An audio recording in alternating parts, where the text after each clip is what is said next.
نؤمن به ونتوكل عليه ونعوذ بالله من شرور أنفسنا ومن سيئات أعمالنا من يهده الله فلا مضل له ومن يضلله فلا هادي له ونشهد أن لا إله إلا الله وحده لا شريك له ونشهد أن سيدنا وحبيبنا ومولانا محمدا عبده ورسوله صلى الله تعالى عليه وعلى آله وأصحابه وبارك وسلم تسليما كثيرا كثيرا.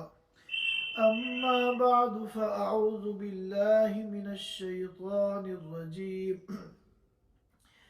يا أيها الذين آمنوا كتب عليكم الصيام كما كتب على الذين من قبلكم لعلكم تتقون. ويقول النبي صلى الله عليه وسلم كما أخرجه البخاري ومسلم من حديث أبي هريرة رضي الله عنه يقول الله تبارك وتعالى كل عمل بني آدم له إلا الصيام فإنه لي وأنا أجزي به أو كما قال عليه الصلاة والسلام. حضرات سامعین کرام، رمضان کا مبارک مہینہ چل رہا ہے۔ رمضان کی مبارک گھڑیاں اور مبارک ساعات رواں دواں ہیں۔ یہ مہینہ اسلامی کیلنڈر کا انتہائی عظیم الشان مہینہ ہے، اسی لیے اس مہینے کو سید الشہور کہا جاتا ہے کہ یہ تمام مہینوں کا سردار ہے۔ اور بعض علماء کرام نے رمضان کی فضیلت کو، رمضان کی خصوصیت کو ایک مثال کے ذریعے بیان کیا کہ رمضان کو 11 مہینوں پر اس طرح فضیلت اور فوقیت حاصل ہے جس طرح حضرت یوسف علیہ السلام کو اپنے 11 بھائیوں پر خصوصیت اور فضیلت حاصل تھی۔ اللہ تعالیٰ کے یہاں اس ماہ مبارک کا خاص اہتمام کیا جاتا ہے۔ ترمذی شریف میں روایت ہے حضرت ابو ہریرہ رضی اللہ تعالی عنہ کی کہ اللہ کے رسول صلی اللہ علیہ وسلم نے فرمایا، جب رمضان کے مہینے کی پہلی رات آتی ہے، یعنی اس مہینے کی ابتدا ہوتی ہے،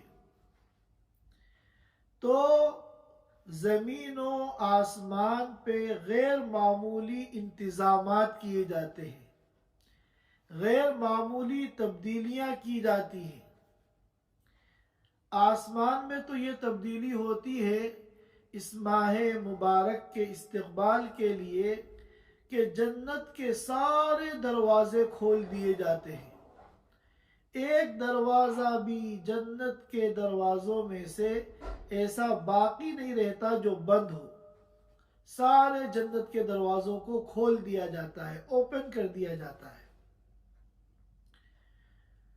اور جہنم کے سارے دروازے بند کر دیے جاتے ہیں، جہنم کا کوئی ایک دروازہ بھی کھلا ہوا باقی نہیں رہتا۔ اور دنیا میں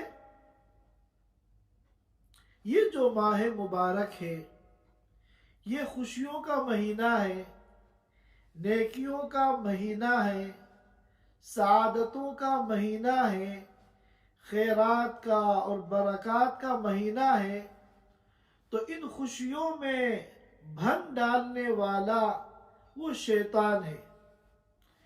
چنانچہ شیاطین کی پکڑ دھکڑ ہوتی ہے، ان کی گرفتاریاں ہوتی ہیں، اور ان کو پکڑ پکڑ کے قید کر دیا جاتا ہے، تاکہ اس مہینے کی جو انوارات ہیں، برکات ہیں، سعادتیں ہیں، خوشیاں ہیں، یہ ان میں رکاوٹیں پیدا نہ کرے۔ اس ماہ مبارک کے لیے یہ غیر معمولی انتظامات زمین اور آسمان میں کیے جاتے ہیں۔ اور پھر حدیث میں آتا ہے کہ ایک منادی پکارتا ہے، یا باغی الخیر اقبل، اے خیر کے طلبگار سامنے آؤ۔ یہ مہینہ خیر کا ہے، لہذا جو بھی خیر کا طالب ہے وہ اس مہینے میں ایکٹیو ہو جائے اور سامنے آئے، آگے آئے، اور اس سیزن سے فائدہ اٹھانے کی، اس کو لوٹنے کی کوشش کرے۔ اور وہ منادی کہتا ہے، یا باغی الشر اقصر، اے شر کے طالب تو رک جا، تو پیچھے ہٹ جا، اس مہینے میں تیرا کوئی کام نہیں ہے، اس مہینے میں تیری کوئی ایکٹیویٹی نہیں ہے۔ یہ تو خیر کا مہینہ ہے، اس میں جو ایکٹیو ہوں گے وہ لوگ ہوں گے جو خیر کے طالب ہیں، وہ زیادہ سے زیادہ خیر کو حاصل کریں گے۔ اور پھر فرمایا کہ اس مہینے کی ہر رات میں اللہ تعالیٰ ایک بڑی تعداد میں لوگوں کو جہنم سے رہائی کا پروانہ اور سرٹیفکیٹ عطا فرماتے ہیں۔ اللہ تعالیٰ ہم سب کو ان نیک بندوں میں شامل فرمائے جن کو رمضان کی راتوں میں جہنم سے رہائی کا پروانہ عطا کیا جاتا ہے۔ یہ ماہ مبارک اللہ تعالیٰ کا مہمان ہے۔ اللہ تعالیٰ نے یہ مہینہ ہمیں دیا اور یہ فرما دیا کہ دیکھو یہ میرا مہمان ہے، اس کی جتنی زیادہ سے زیادہ تم قدر کر سکو کر لو، تم فائدے میں رہو گے، اور اگر اس کی ناقدری کی تم نے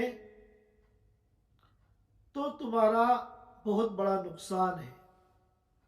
اب ظاہر ہے کہ دنیا کا کوئی معمولی سا بادشاہ اگر کسی کے ہاں اپنا کوئی مہمان بھیج دے اور اس کو تاکید کر دے کہ میرے مہمان کا خیال رکھنا، تو یہ بندہ کتنا اس مہمان کا خیال کرے گا، اپنے آفس کی چھٹی لے لے گا ان چند دنوں کے لیے جتنے دن اس مہمان کو اس کے گھر میں رہنا ہے، تاکہ اس کے آرام میں، اس کے کھانے پینے میں، اس کے راحت میں کسی بھی قسم کا کوئی فرق نہ آئے۔ یہ ساری محنت وہ کیوں کرے گا؟ کیونکہ وہ یہ جانتا ہے کہ اس کو بھیجا ہے بادشاہ نے۔ اگر مہمان کی ہم نے صحیح قدر کر لی تو ہم سے بادشاہ خوش ہو جائے گا، اور بادشاہ اگر خوش ہو جائے گا تو نہ جانے کتنے ہمارے دنیا کے کام بن جائیں گے۔ اور اگر ہم سے کوئی بے احتیاطی ہو گئی، ناقدری ہو گئی، اس مہمان کے ساتھ کوئی زیادتی ہو گئی، تو ہم سے بادشاہ ناراض ہو جائے گا، اور بادشاہ اگر ناراض ہو گیا تو نہ جانے ہمارے کتنے کام بگڑ جائیں گے، کتنی پریشانیاں اور مصیبتیں کھڑی ہو جائیں گی۔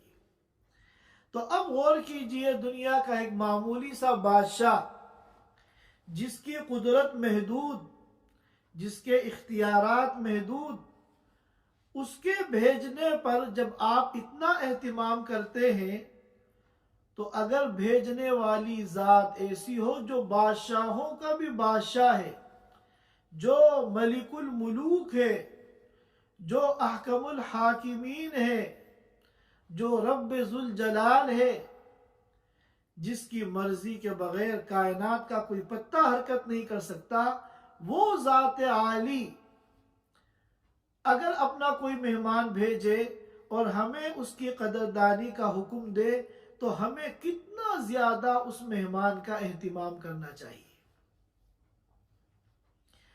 تو یہ رمضان المبارک کا مہینہ، یہ اللہ کا بھیجا ہوا مہمان ہے۔ ہمیں چاہیے کہ ہم زیادہ سے زیادہ اس مہینے کی قدر کریں۔ اس کا ایک ایک منٹ بہت قیمتی ہے، اس کا ایک ایک سیکنڈ بہت قیمتی ہے۔ ایک ایک لمحہ اپنی ضروریات کو ہم مختصر کر کے، اپنی مشغولیات کو ہم محدود کر کے زیادہ سے زیادہ ہم وقت اس مہمان کی قدردانی میں گزاریں۔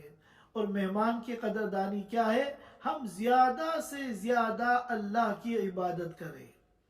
کوئی عبادت متعین نہیں ہے، جتنی بھی عبادتیں دین اسلام میں ہیں، جس عبادت کا ہمیں موقع مل جائے ہم اس عبادت پر عمل کریں۔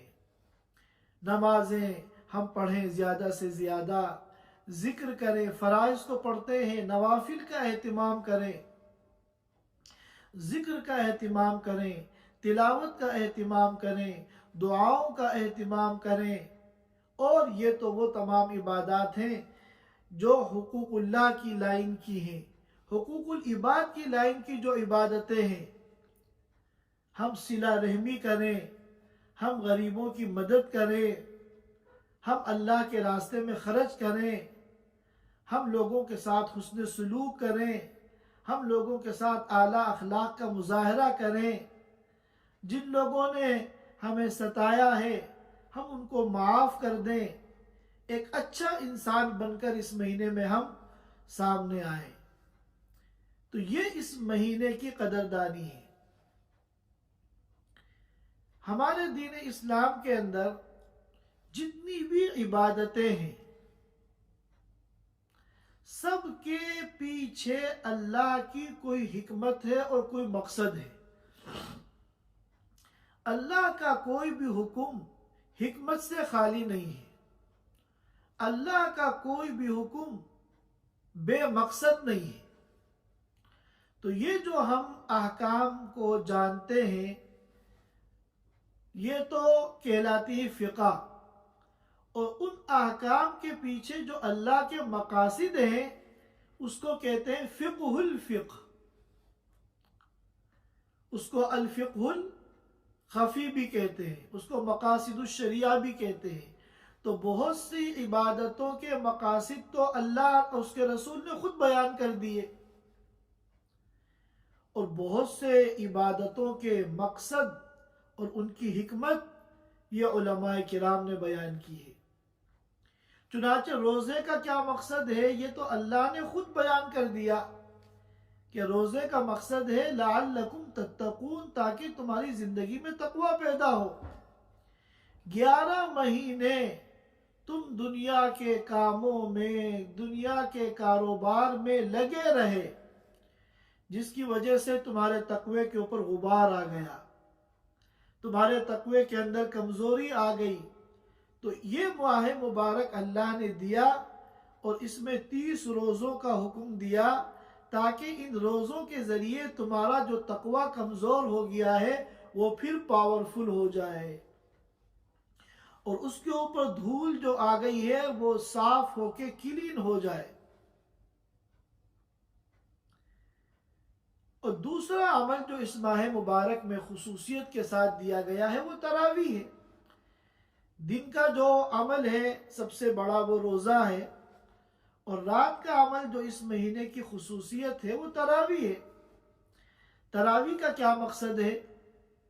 تراویح کے ذریعے اللہ اپنے بندوں سے کیا چاہتے ہیں، اس مقصد کو اور تراویح کی حکمت کو اللہ اور اس کے رسول نے صراحت کے ساتھ بیان نہیں کیا، لیکن علماء کرام نے جب غور کیا تو انہوں نے اس کے مقصد کو بیان کیا۔ جس طرح 11 مہینے دنیا میں مشغول ہونے کی وجہ سے ہمارا تقوی متاثر ہوتا ہے، اس کی تجدید کے لیے اور اس کو مضبوط کرنے کے لیے روزہ دیا گیا، اسی طرح 11 مہینے دنیا کے کاموں میں لگے رہنے کی وجہ سے ہمارے اور اللہ کے درمیان دوریاں پیدا ہو گئی۔ بندے کا اپنے مالک کے ساتھ، اپنے خالق کے ساتھ جو تقرب ہونا چاہیے وہ تقرب باقی نہیں رہا۔ تو اللہ نے یہ مہینہ دیا اور اس مہینے میں ہمیں تراویح جیسی عظیم عبادت دی۔ کیوں؟ تاکہ ہمارا اللہ کے ساتھ تقرب ہو جائے، دوریاں ختم ہو جائے اور ہم اللہ کے قریب ہو جائیں۔ ہم بہت دور ہو گئے اپنے خالق سے، اور اللہ سے دوری یہ بہت نقصان دہ ہے۔ یہ دین کے لیے، دنیا کے لیے، آخرت کے لیے بہت بڑی خطرے کی گھنٹی ہے۔ ہر بندے کو چاہیے کہ وہ ہمیشہ اللہ کے تقرب کی فکر کرے۔ اللہ کو پتا تھا کہ جب یہ دنیا میں لگیں گے تو میرے جتنے قریب ان کو آنا چاہیے تھا، اتنے قریب یہ میرے نہیں آ پائیں گے۔ تو اللہ نے ہمارے پر رحم کیا، ہماری کمزوری کی رعایت کی، اور ہمیں یہ ماہ مبارک دے کر ہمیں یہ ہر رات 20 رکعت یا 8 رکعت تراویح کی نماز دے دی۔ علماء کرام نے فرمایا کہ تراویح کے ذریعے اللہ کا تقرب کیسے ہوتا ہے؟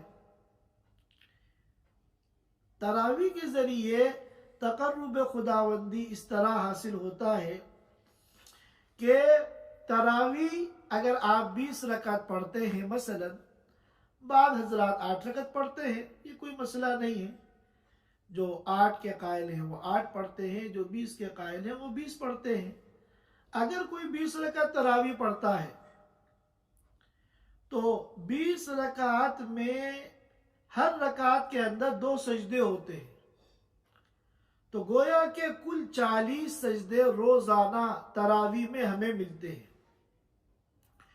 اور حدیث پاک میں آتا ہے کہ بندہ اللہ تعالی کے سب سے زیادہ قریب سجدے کی حالت میں ہوتا ہے۔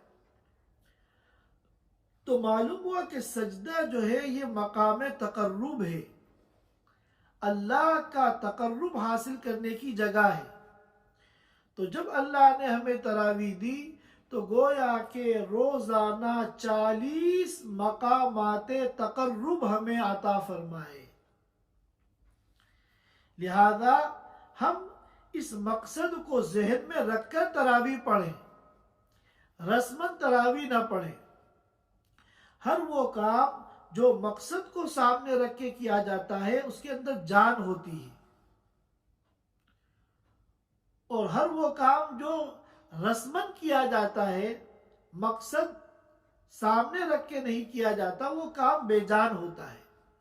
لہذا ہم رسماً تراویح نہ پڑھیں، بلکہ ہم چاہے 8 رکعت پڑھتے ہوں، چاہے 20 رکعت پڑھتے ہوں، ہم تراویح کا جو مقصد ہے اللہ کا تقرب حاصل کرنا، جب یہ مقصد ہمارے سامنے ہوگا تو ہمارے سجدے کی کیفیت ہی الگ ہوگی،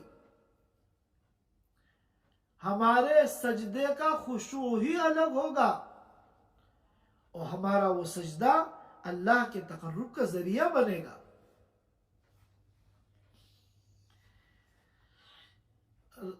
اس ماہ مبارک کی جو سب سے عظیم عبادت ہے وہ روزہ ہے۔ روزے کی فضیلت اور اس کے اجر و ثواب کے سلسلے میں نے ابھی آپ حضرات کے سامنے ایک حدیث پڑھی ہے جو حضرت ابو ہریرہ رضی اللہ تعالی عنہ نے روایت کی ہے، اور اس کو امام بخاری نے بھی نقل کیا ہے اور امام مسلم نے بھی نقل کیا ہے۔ حدیث قدسی ہے، یعنی اللہ تعالیٰ کا ارشاد ہے۔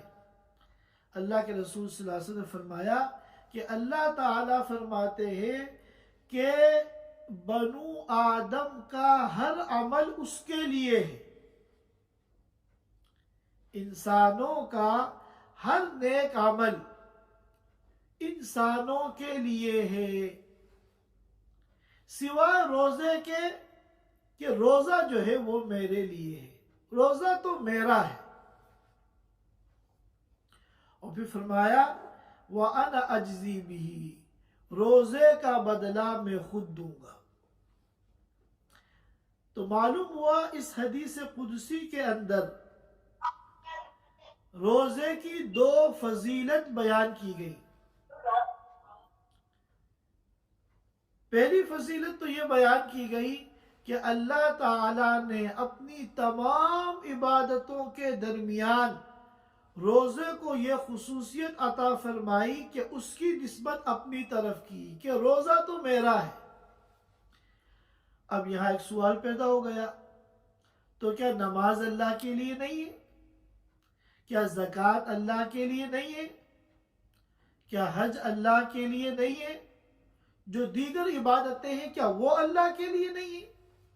تو جواب یہ کہ ساری عبادتیں اللہ کے لیے ہیں، لیکن یہاں خاص طور پر روزے کی جو اللہ نے اپنی طرف نسبت کی ہے، یہ اس کی خصوصیت کو اور اس کی فضیلت کو بیان کرنے کے لیے۔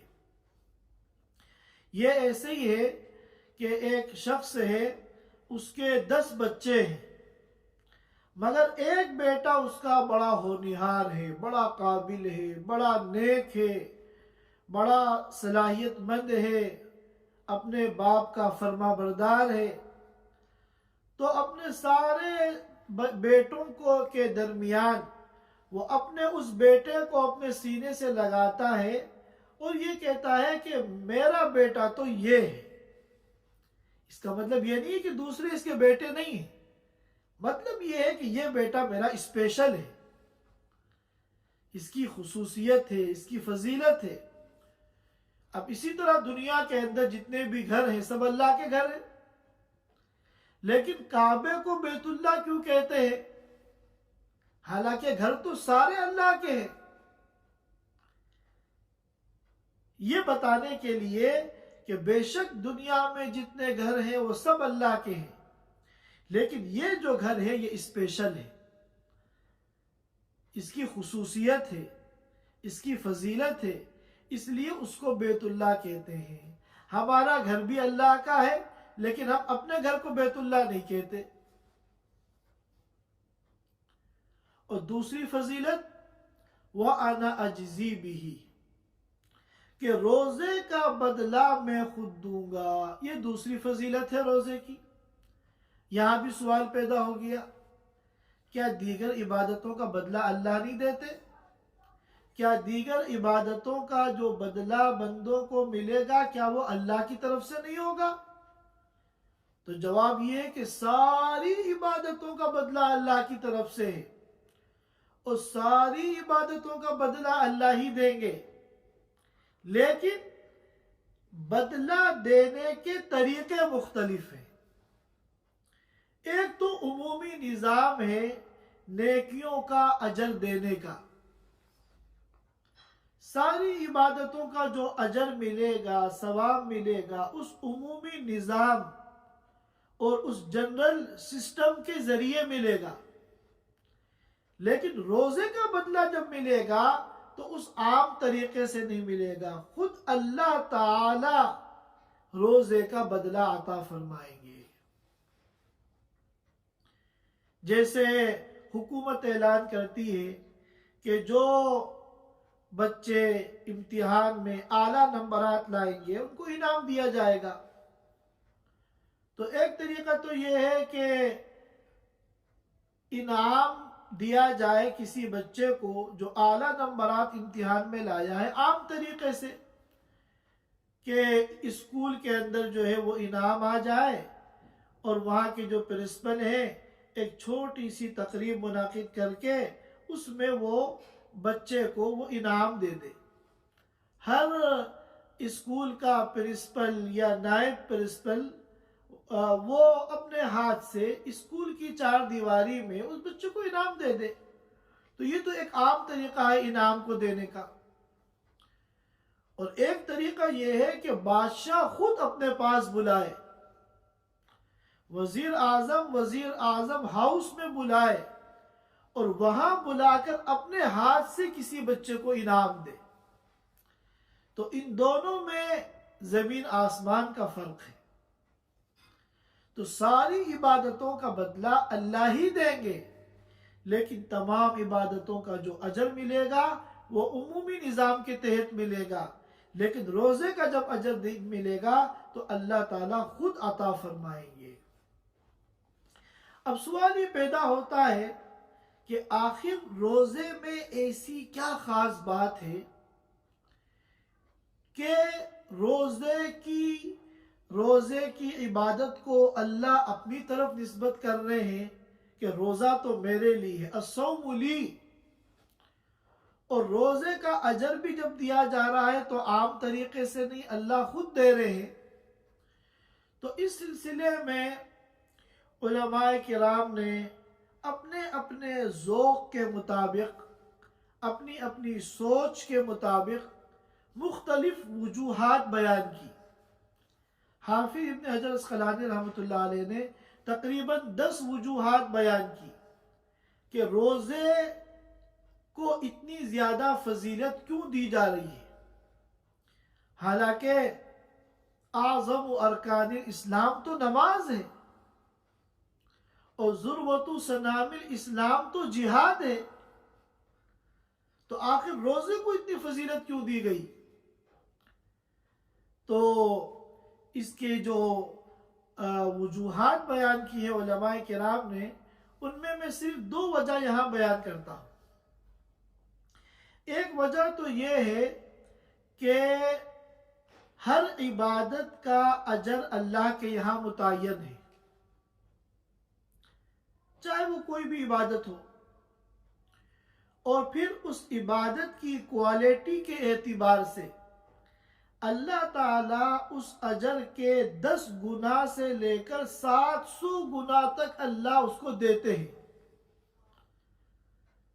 جب بندہ نیکی کرتا ہے تو ایک نیکی نہیں ملتی، بلکہ کم از کم 10 نیکیاں ملتی ہیں، اور پھر جتنی اعلیٰ کوالٹی اس عمل کی ہوتی ہے، اخلاص کے اعتبار سے، خشوع کے اعتبار سے، مشقت کے اعتبار سے، تو وہ 10 گنا سے لے کر 700 گنا تک اللہ تعالیٰ عطا فرماتے ہیں۔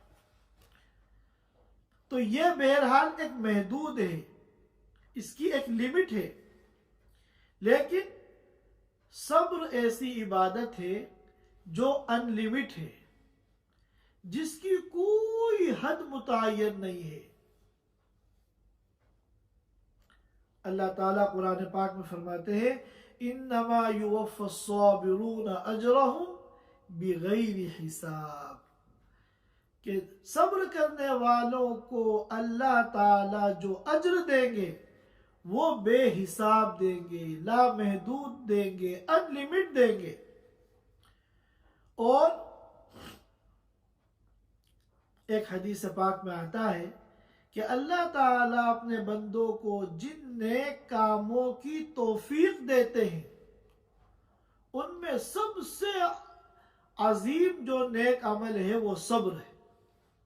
صبر سے زیادہ عظمت والا کوئی اور عمل نہیں ہے، اور روزہ جو ہے یہ صبر کا نام ہے۔ سب سے زیادہ جو صبر پایا جاتا ہے وہ روزے میں پایا جاتا ہے۔ انسان کو بھوک لگ رہی ہے، پیاس لگ رہی ہے، اور کھانے پینے کی چیزیں گھر میں بھری ہوئی ہیں، لیکن وہ صبر کر رہا ہے، تو روزہ جو ہے صبر کا نام ہے۔ اور دوسری وجہ یہ ہے کہ کوئی بھی عمل، کوئی بھی عبادت، کوئی بھی عمل صالح فی نفسی ہی چھوٹا بڑا نہیں ہوتا۔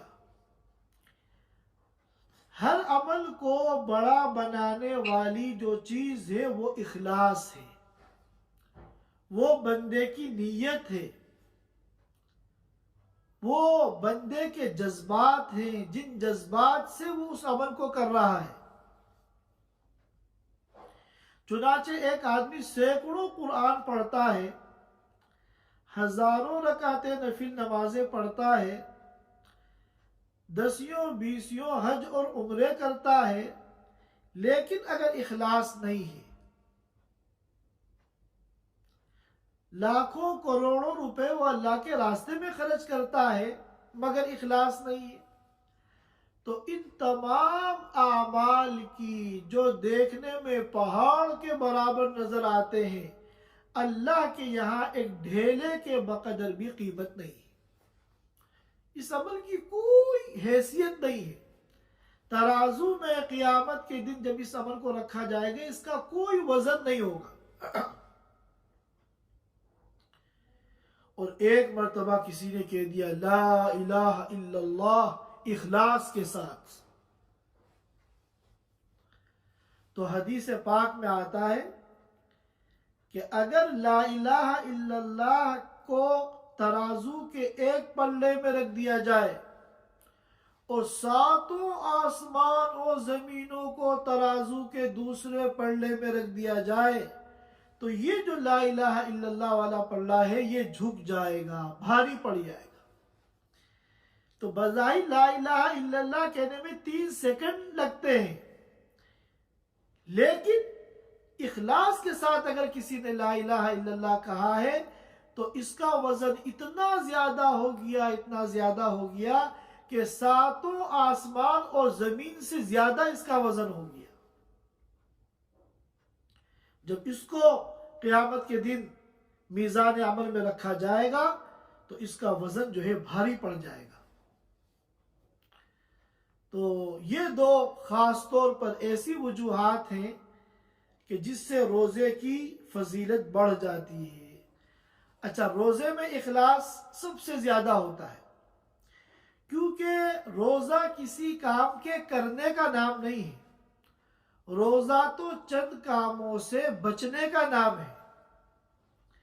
اب آدمی کوئی کام کرتا ہے تو نظر آتا ہے، جب آپ نماز پڑھ رہے ہیں، نماز پڑھتے ہوئے سب کو نظر آئیں گے، تو اس میں ریاکاری کا امکان ہو سکتا ہے، اس میں دکھلاوے کا امکان ہو سکتا ہے۔ زکوٰۃ دیتے ہوئے آپ نظر آتے ہیں، اس میں بھی دکھلاوا ہو سکتا ہے۔ حج کرتے ہوئے آپ نظر آتے ہیں، اور جن لوگوں کو نظر نہیں آتے ہم وہ تصویریں فیس بک پہ لگا کے ان کو بھی دکھلا دیتے ہیں کہ ہم حج کر رہے ہیں، عمرہ کر رہے ہیں۔ تو خالص اللہ کی رضا کے لیے جو عمل ہونا چاہیے وہ بات نہیں آ پاتی، اور کسی بھی عمل کو چھوٹا بڑا بنانے والی جو چیز ہے وہ اس کی نیت ہے۔ لیکن روزہ اگر آپ نے رکھ لیا تو آپ کا روزہ نظر نہیں آئے گا۔ مسجد میں 2 آدمی بیٹھے ہوئے ہیں، ایک کا روزہ ہے دوسرے کا روزہ نہیں ہے، تو کیا کوئی دیکھ کے بتا سکتا ہے کہ یہ روزے کی حالت میں ہے اور یہ بغیر روزے کے ہے؟ کیونکہ روزے میں کوئی عمل انسان نہیں کرتا جس سے پتہ چلے یہ روزے دار ہے۔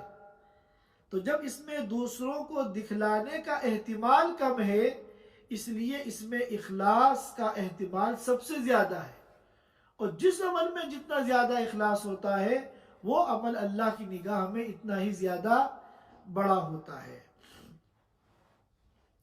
اس کے بعد حدیث پاک میں اللہ کے رسول صلی اللہ علیہ وسلم نے فرمایا، چند مسائل بیان فرمائے کہ جب تم میں سے کسی کا روزہ ہو فلا یرفوس، تو بے حیائی کی باتیں نہ کرے، ولا یسخب، شور و غل اور ہنگامہ نہ کرے، روزے کی حالت میں بالکل کول ہو جاؤ، ٹھنڈے ہو جاؤ، چیخنا چلانا ڈانٹ ڈپٹ کرنا یہ روزے کی شان کے خلاف ہے، اس سے منع کیا گیا ہے حدیث میں۔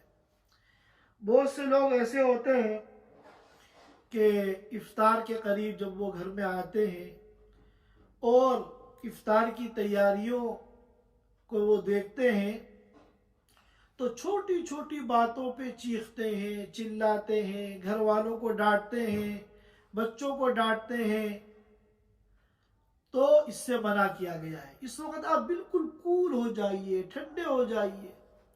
کوئی بچہ کوئی کھانے کی چیز لے کے دسترخوان پہ جا رہا ہے، اس سے گر گئی تو اب آپ چیخ رہے ہیں، چلا رہے ہیں، نہیں، آپ بالکل ٹھنڈے ہو جائیے، کول ہو جائیے، خاموشی سے آپ اس جگہ کو صاف کر دیے۔ نہ گھر والوں کے اوپر غصہ کیجیے، نہ بچوں کے اوپر غصہ کیجیے۔ کچھ انسان کا مزاج ہوتا ہے، کچھ بلڈ پریشر کے مریض ہوتے ہیں، کچھ صبح سے روزہ ہے، بھوک لگی ہوئی ہوتی ہے، تو فطری طور پر یہ غصہ آتا ہے، لیکن ہم اللہ کے رسول نے ہمیں جو سمجھایا ہے ہم اس کے پیش نظر ہم اپنی اصلاح کریں، اور اس موقع پر بالکل کسی پر کوئی غصہ نہ کریں، پیار سے، محبت سے، شفقت سے، خاموشی سے، ہلکی آواز میں ہم بات کریں۔ یہ ہمارے روزے کا ایک ادب ہے۔ اگر ہم اس پر عمل نہیں کریں گے تو ہمارا روزہ مکروہ ہوگا، ہمارا روزے کا جو ثواب ہے وہ ثواب متاثر ہوگا، روزے کا جو مقصد ہے وہ مقصد متاثر ہوگا۔ اور پھر فرمایا کہ اگر کوئی روزے کی حالت میں تم سے بحث کرے، لڑائی جھگڑا کرے یا ہاتھا پائی کرنے لگے، لڑائی کرنے لگے، تو بالکل اس کے ساتھ اس عمل میں شریک مت ہو، اس کی بات کا جواب مت دو۔ وہ ہاتھا پائی کرنا چاہ رہا ہے تو یہ نہ سوچو کہ اس نے ایک مارا ہے تو میں دو ماروں گا۔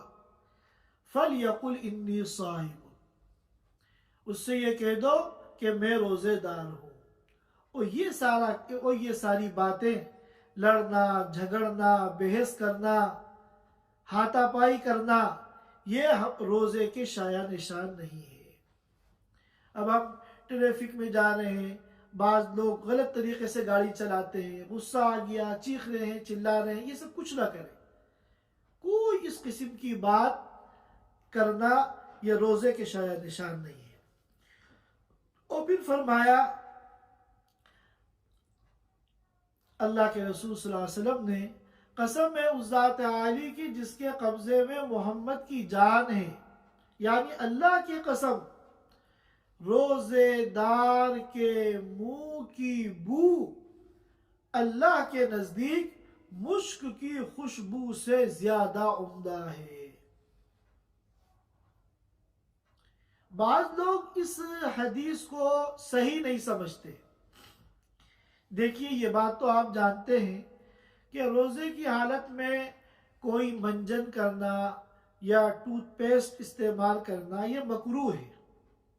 اگر حلق میں منجن چلا گیا یا پیسٹ چلا گیا تب تو روزہ ہی ٹوٹ جائے گا، اور اگر نہیں بھی گیا تو چونکہ آپ نے اپنے روزے کو خطرے میں ڈالا ہے لہذا روزہ مکروہ ضرور ہو جائے گا۔ اور یہ بھی آپ کو معلوم ہے کہ مسواک کرنے میں کوئی حرج نہیں ہے۔ مسواک کرنے میں جس پہ کوئی معجون یا کوئی منجن لگا ہوا نہ ہو، خالی مسواک ہو تو اس کے کرنے میں کوئی حرج نہیں ہے۔ تو بعض لوگ خالی مسواک کرنے کو بھی منع کرتے ہیں، وہ یہ کہتے ہیں کہ ہمارے منہ کی جو بو ہے یہ اللہ کو مشک سے زیادہ پسندیدہ ہے۔ اب اگر ہم مسواک کر کے دانت کو صاف کر دیں گے تو وہ بو زائل ہو جائے گی، تو جو بو اللہ کو مشک سے زیادہ پسندیدہ ہے ہم اس کو کیوں ختم کریں؟ تو یہ حدیث کو نہ سمجھنے کی وجہ سے یہ بات کہی جاتی ہے۔ یہ جو روزے دار کی بو، روزے دار کے منہ کی بو ہے، یہ وہ بو نہیں ہے جو دانتوں کی گندگی کی وجہ سے آتی ہے، بلکہ یہ وہ بو ہے جو معدہ خالی ہونے کی وجہ سے اندر سے ایک بو آتی ہے۔ پیٹ خالی رہنے کی وجہ سے معدہ خالی ہوتا ہے تو اندر سے جو اسمیل آتی ہے یہ وہ مراد ہے، اس کا دانتوں سے کوئی تعلق نہیں ہے۔ اس کے بعد فرمایا کہ للصائم فرحتان، روزے دار کے لیے دو خوشیاں ہیں، ایک تو ہے نقد اور ایک ہے ادھار۔ ایک خوشی تو کب ہوتی ہے؟ جب روزانہ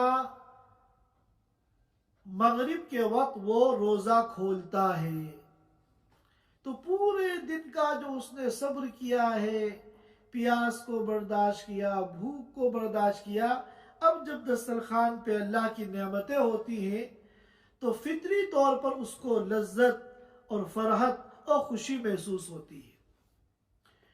اور دوسری خوشی ہے ادھار، یہ اس وقت ہوگی جب وہ اپنے رب سے ملاقات کرے گا آخرت میں۔ آخرت میں جب روزے دار کو پروٹوکول دیا جائے گا، اعزاز دیا جائے گا، اس کا استقبال کیا جائے گا، اس کو ویلکم کیا جائے گا، تو اس وقت جو اس کی خوشی ہوگی اس کا کوئی ہم تصور بھی نہیں کر سکتے۔ ایک حدیث میں آتا ہے کہ روزے دار عام دروازے سے جنت میں نہیں جائیں گے، بلکہ ان کے لیے VIP گیٹ ہے، جس کا نام ہے باب الریان. اس وی آئی پی گیٹ سے یہ لوگ جائیں گے. تو وی آئی پیز ہوتے ہیں ایئرپورٹ پہ، ان کے لیے اسپیشل گیٹ ہوتا ہے. تو وہ عام دروازوں سے اگر نہیں جاتے، اسپیشل گیٹ سے ایئرپورٹ میں جاتے ہیں یا کسی بھی جگہ، تو کتنا ان کو اندر سے خوشی محسوس ہوتی ہے، فرحت محسوس ہوتی ہے کہ ہم وی آئی پی گیٹ سے اسپیشل طریقے سے اندر جا رہے ہیں. اور پھر جنت میں جا کر وہاں جو اللہ کی نعمتیں ہوں گی، اللہ کے انعامات ہوں گے، اعزازات ہوں گے، جب روزے دار ان کو دیکھے گا تو وہ ان کو دیکھ کر خوش ہو جائے گا. یہ چند باتیں رمضان اور روزے سے متعلق عرض کرنی تھی. اللہ تعالی ہم سب کو اس ماہ مبارک کی قدردانی کی توفیق عطا فرمائے اور ہمیں ان محرومین میں شامل نہ فرمائے کہ جو رمضان کو پاتے ہیں اور پورا رمضان گزر جاتا ہے مگر ان کے تقوی کا لیول بھی وہی ہے جو رمضان سے پہلے تھا، اور ان کے تقرب اللہ کا لیول بھی وہی ہے جو رمضان سے پہلے تھا. اللہ تعالیٰ ان محرومین میں ہمیں شامل نہ فرمائے، بلکہ ہمارے تقوی کو اللہ بنا دے اور اپنا تقرب ہمیں عطا فرما دے، اور وہ تمام مقاصد جو اس ماہ مبارک کے ذریعے اللہ تعالیٰ چاہتے ہیں، اللہ تعالیٰ ان تمام مقاصد کو پورا کرنے والا ہمیں بنا دے. وآخر دعوانا ان الحمد للہ رب العالمین.